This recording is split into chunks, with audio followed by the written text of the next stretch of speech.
tardes, Lilia, ¿cómo te va? Buenas tardes. Mario, muy buenas tardes, un gusto estar aquí contigo. Muchas gracias por la invitación. De nuevo, muchas gracias por aceptar charlar con nosotros.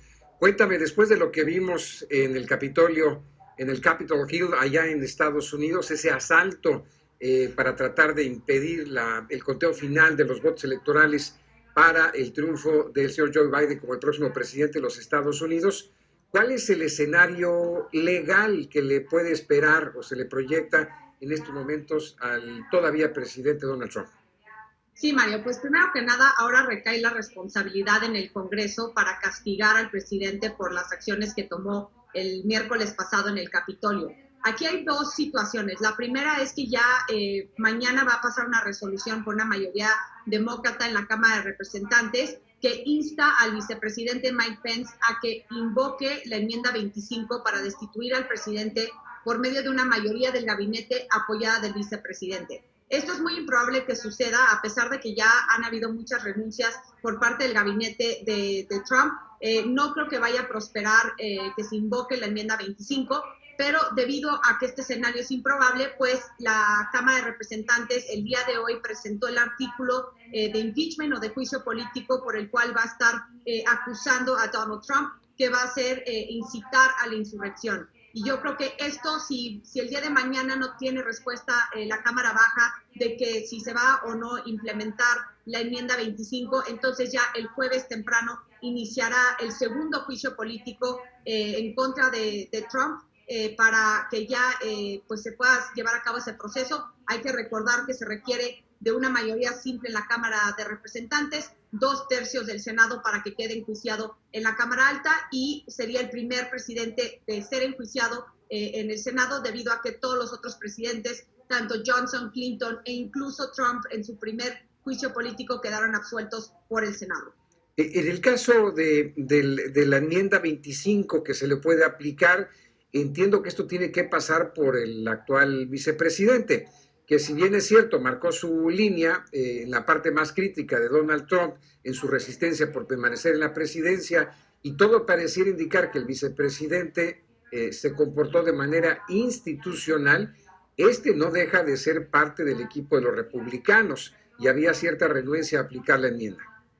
Así es, Mario, y hay que tomar en cuenta que incluso hasta después de los disturbios había un apoyo de más de 100 representantes en la Cámara Baja apoyando las objeciones para tumbar el colegio electoral. Es decir, a pesar de que perdió Trump la elección, consiguió más de 75 millones de votos. Los republicanos de cepa, por supuesto, quieren alejarse de la figura de Trump, quieren trabajar ya de la mano de una manera mucho más institucional y democrática con los demócratas, que ya van a tener una mayoría en ambas cámaras del Congreso, pero la base electoral que va a heredar el Partido Republicano en gran parte representa la ideología, los principios de la figura de Trump, y yo creo que esto va a ser pues una tarea muy delicada que va a tener que asumir el Partido Republicano hacia el futuro, de cómo se va a definir y cómo va a recuperar la legitimidad interna, al igual que externa, tanto con el país, pero también con el Partido Demócrata. También hay que recordar que aún si se lleva a cabo un juicio político en el Senado, aunque los demócratas ganaron los 2 escaños senatoriales en el estado de Georgia,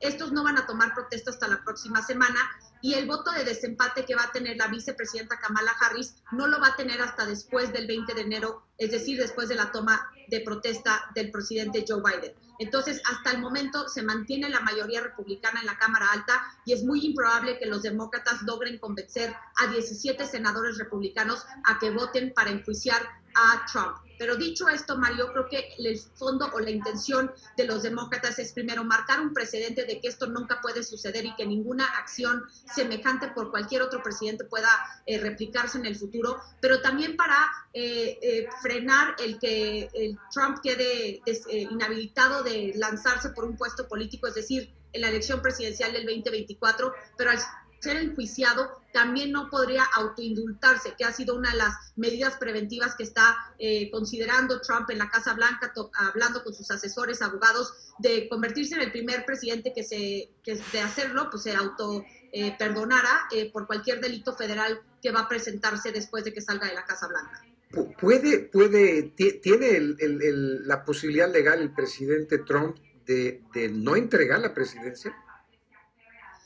Pues no, no tiene. La 20ª enmienda de la Constitución de Estados Unidos marca específicamente que el día 20 de enero a las 12 del día el presidente saliente se tiene que retirar de la Casa Blanca y el nuevo presidente tiene que tomar protesta. No hay una vía legal para que él se aferre al poder, pero sin duda está tratando de protegerse ante los cargos que tiene a nivel federal, pero que aunque se autoindulte, esto nada más lo protegería de delitos federales.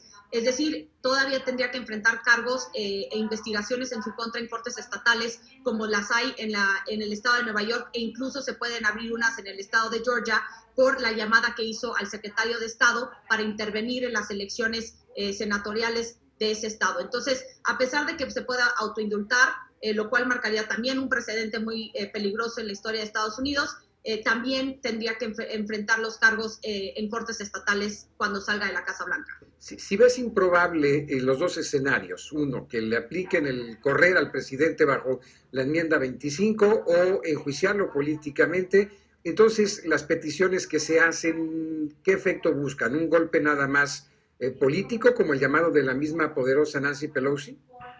Mira, primero yo creo que ya después de lo que vimos en los disturbios del miércoles pasado, hay que recordar que aún si sacó más de 75 millones de votos, eso no refleja el sentir de todos los 75 millones de votantes. Yo creo que muchos de ellos son conservadores que no están de acuerdo con lo que representa el Partido Demócrata, pero tampoco están a favor de lo que ocurrió como un asalto a la democracia y al sistema electoral de Estados Unidos. Entonces, creo que más que nada lo que están tratando de decir los demócratas es marcar un precedente de que esto no puede quedar en la impunidad, que esto tiene que enfrentar algún castigo y también desprestigiar a Trump, pero aún así yo creo que ha hecho lo suficiente como para realmente cortar o eliminar las aspiraciones políticas que tengan en el futuro. Pero dicho esto, yo creo que el trumpismo va a seguir a pesar de que él salga de la Casa Blanca, y esto va a ser una de las cuestiones que van a seguir influyendo en la política estadounidense, y va a ser una de las cuestiones también que Biden va a tener que enfrentar, porque va a heredar un país dividido, fragmentado, polarizado, y yo creo que va a tener que encontrar la manera de trabajar con los republicanos para integrar ciertas partes de su plataforma política, escuchando los intereses y las inquietudes de la base electoral republicana para tratar de unir al país en torno a un plan de gobierno que pueda representar a todos los estadounidenses por igual. Lila, alguna de las cosas que vimos también es que, o que seguimos viendo, es que personal de la Casa Blanca, del equipo del mismo Donald Trump, han ido presentando sus renuncias. ¿Qué es lo que están haciendo? ¿Marcando también línea o tratando de salvarse cuando ven que el barco se está hundiendo?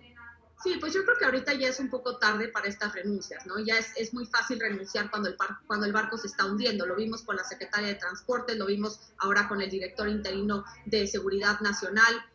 También hemos visto condenas por parte de republicanos, tanto del Partido Republicano como de ciertos gobernadores.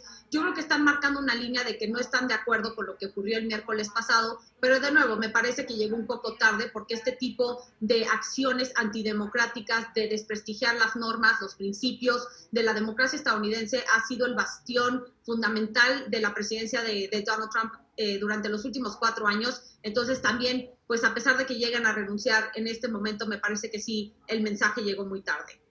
El día de la inauguración, Lila, seguramente lo has estado leyendo y siguiendo también, hay cuentas, incluso algunas cadenas de noticias que están informando de la posibilidad de que se den otra vez protestas, y estas a una mucho mayor escala, ahora en el día de la inauguración, es decir, en el día de la toma de posesión del presidente Joe Biden. ¿Qué repercusiones pudiera tener esto? Y si lo que sucedió en el Capitolio pudiera repetirse en Washington, de que otra vez se vean debilitado las fuerzas ante una situación de este tipo. Sí, el FBI tiene información de que se están organizando protestas armadas, no solamente en el Capitolio de Washington, D.C., sino también en los 50 estados de Estados Unidos. Ya se está previendo tomar las medidas de seguridad necesarias.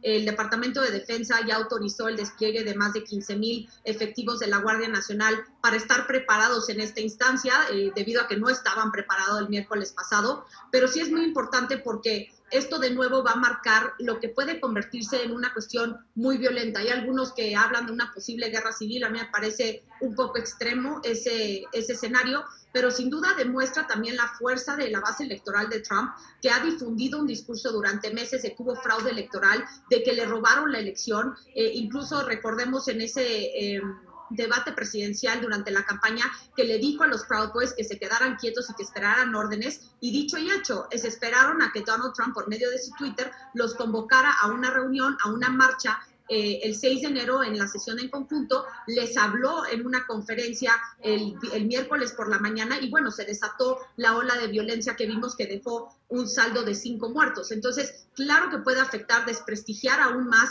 a la democracia de Estados Unidos, poner en riesgo la estabilidad del próximo presidente de Estados Unidos y aún más tomar en cuenta que muchos de los que apoyan a Trump pueden pensar que incluso pues Biden es un presidente ilegítimo. Entonces, esto todo en torno de un escenario y una transición muy turbulenta. Entonces, sí se esperan unas semanas complicadas, incluso hasta días previos antes de la inauguración presidencial el 20 de enero. Finalmente, Lila, ¿qué has visto con el tema de la relación con nuestro país y con el presidente desde que empezó aquello de yo no lo felicito hasta que se declare? Que te voy a decir una cosa, es una posición muy institucional. Yo no estoy tan en desacuerdo con el presidente Andrés Manuel López Obrador. Si no te quieres meter en problemas, mantente en un terreno neutro. Claro que si lo has manifestado en otras ocasiones con ciertas tendencias, pues en esta no se vale. Pero de que si lo invitaron y que si no lo invitaron al día de la inauguración, yo no recuerdo si hayan corrido invitaciones oficiales a los presidentes, me refiero por el tema también de la seguridad y de la pandemia. No, mira, normalmente no se invitan a los mandatarios a la inauguración presidencial, incluso van los representantes, por ejemplo, la embajadora Bárcena, que ya está por salirse, pero ella va a representar a México en la toma de protesta. Ahí sí no me brinca como un foco rojo. Más bien, más allá de que lo felicitó y si es una medida institucional o no, hay que ser muy objetivos. Me parece que el no felicitar al presidente electo Joe Biden es desconocer cómo funciona el sistema electoral de Estados Unidos desde un inicio. Yo lo dije durante los últimos meses. Cuando un presidente electo consigue más de 270 votos en el colegio electoral, es considerado un presidente electo, pero no nada más es de este ciclo electoral. Esto se lleva a cabo desde que se fundó el colegio electoral en 1787. Entonces, es simplemente conocer cómo funciona el sistema electoral de Estados Unidos. Dicho esto, me parece que las señales que ha mandado en las últimas semanas y meses el presidente mexicano Andrés Manuel López Obrador no manda la mejor señal de que están dispuestos a cooperar y a colaborar con el próximo presidente Joe Biden. Entre ellas está, por ejemplo, la Ley de Seguridad Nacional que pasó en el Congreso para limitar y regular las actividades de los agentes extranjeros operando en territorio nacional. Esto obviamente como una respuesta a la detención del general Cienfuegos, que no le anunciaron o comunicaron al gobierno mexicano de que esto se iba a llevar a cabo, pero aparte de que lo regresan a México, pues ahora rebota el gobierno mexicano con esta ley de seguridad nacional. También queda estancada la ley del Banco de México en la Cámara de Diputados, que en grandes rasgos le abre la llave al sistema financiero, al crimen organizado. Esto también no se ha visto bien en Estados Unidos, pero aún así se anuncia que el nuevo embajador de México en Washington va a ser Esteban Moctezuma y se le pide el beneplácito a este gobierno, es decir, al gobierno de Trump y no al próximo gobierno de Joe Biden. Entonces, creo que sí hay ciertos rubros a donde van a poder cooperar ambos mandatarios. Por ejemplo, en el tema migratorio, me parece que el plan migratorio que tiene Biden es revertir todo lo que hizo Trump en esta materia, y creo que en ese, tanto para nuestros connacionales que residen en Estados Unidos, como por ejemplo desmantelar el permanece en México, va a ser muy benéfico para México en cuestiones migratorias ya con la llegada de Biden. Pero en otros temas como laborales, ambientales, derechos humanos, inseguridad, la cooperación con agencias de seguridad de Estados Unidos, me parece que aquí es a donde van a haber roces en el futuro próximo en la relación bilateral. Pues muy atentos a lo que está ocurriendo allá en la Unión Americana. Ojalá que no se den estas protestas, que no se den estas amenazas que andan por ahí a nivel FBI y demás, que sea una transición estable, porque lo que ocurre en Estados Unidos pues siempre viene y repercute acá abajito a nosotros que somos sus vecinos. Lila Abed, te sigo y te leo con mucha atención en tu cuenta de Twitter, que es @LilaAbed, y muchísimas gracias por estar con nosotros aquí en Dominio, acá en Monterrey. No, al contrario, Mario, es un honor siempre estar contigo. Muchas gracias por la invitación y un saludo a tu público. Gracias, buena noche. Igualmente. Y muchas gracias a ustedes también por su atención.